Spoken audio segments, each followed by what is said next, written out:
Today we're going to explain to you why this is going to become your most valuable asset.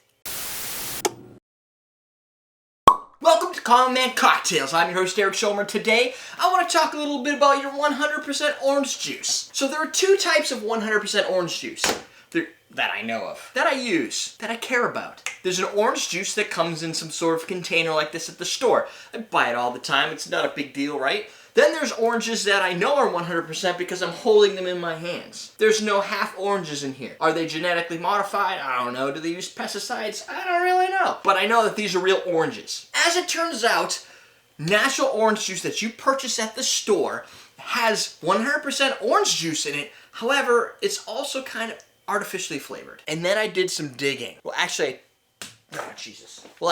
tripped upon it and then it clicked and it all made sense. These real oranges do not have the same flavor as that bottle of orange juice. Then I started to think and read. Why is it that every bottle of orange juice I ever buy from whatever brand I like that month always tastes the same? I can't get the same oranges all year round. This is a navel orange. It doesn't juice nearly as flavorful as a Valencia orange. This is a tangerine. It's just a completely different type of orange, but it just showed up at the store, then it hasn't been there for months. There's different seasons for oranges. There's different times of the year that they're better than others. Yet every single jar, glass, or bottle of orange juice that I buy always tastes the same. So what happens is when an orange juice company manufactures large amounts of orange juice and they put them into large vats of orange juice, things that hold large amounts of orange juice, they have to do something to preserve the orange juice. Because orange juice, like lemons and like limes, oxygen becomes the enemy. When it comes down to limes, if you squeeze a lime and you put it in the refrigerator as a lime juice, within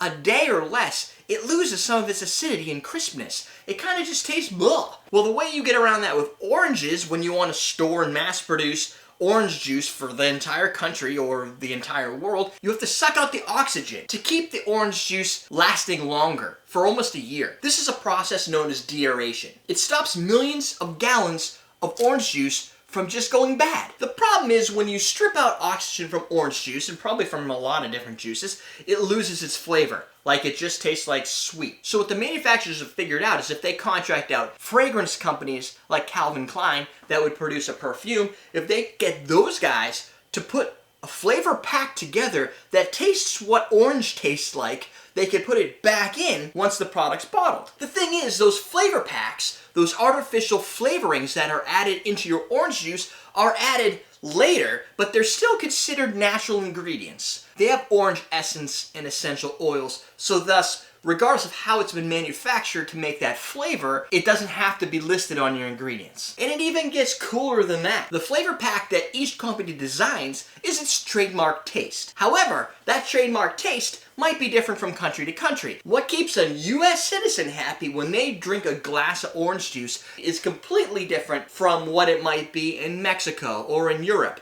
So every flavor pack could be separate depending on what region of the world you're from. And it all makes sense. If you want to sell to an audience and they like a specific key flavor, sell that flavor. But when you sell that overseas and it doesn't work as well, change the flavor. You're manufacturing the flavors anyway, so you get a little bit more creativity in what it's going to taste like. And since oranges aren't always available from place to place, time to time, year to year, you could live in Florida, be getting a bottle of Florida orange juice, but the juice itself could have been from Brazil because that happens to be a place that they're currently ripe and ready to use. But the taste is still going to be the same because the taste is added after. From concentrate, not from concentrate, it doesn't matter. If you're buying off-the-shelf bottled orange juice, and that orange juice has been in manufacturing production in vats for months upon months, it's more than likely using flavor packs. Now, if you went down to your local farm stand and you purchased orange juice there that was pressed locally using local oranges, or it really doesn't matter where they get the oranges, if they're pressing it locally,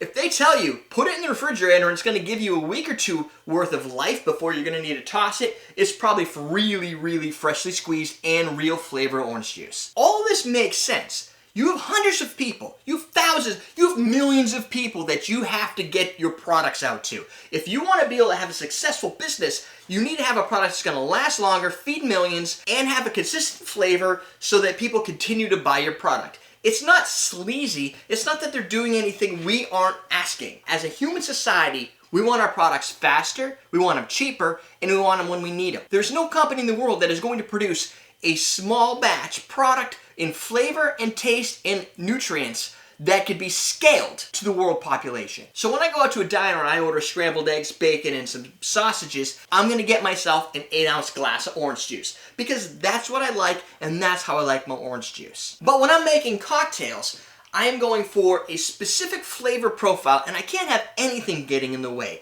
That means I don't want the design trademark flavor of orange juice from one manufacturer to another. I want my cocktails to have a fresh and juicy taste to them. And to do that, I freshly squeeze all my fruits. The only exception for me happens to be pineapple juice. Everything else, freshly squeezed. Especially when it comes to freshly squeezed citrus. I like my grapefruits, limes, lemons, and oranges like this and produced to put into my cocktail. But for breakfast, any juice is fine with me. So what I suggest you do is get yourself a couple nice juice pressers and then use that as one of your primary tools for making a great cocktail. Don't forget, like, share, and subscribe this video. Spread the knowledge, keep making great cocktails because we're teaching you how to drink orange juice. Oh hey, how's it going? You know what I hear a lot is how I deserve more subscribers. Did you know that the best way to get subscribers is word of mouth? That's you talking to your friends and your family and everybody you know about our show. Share the video right here, or maybe the playlist over here. That's your job for today. Thanks.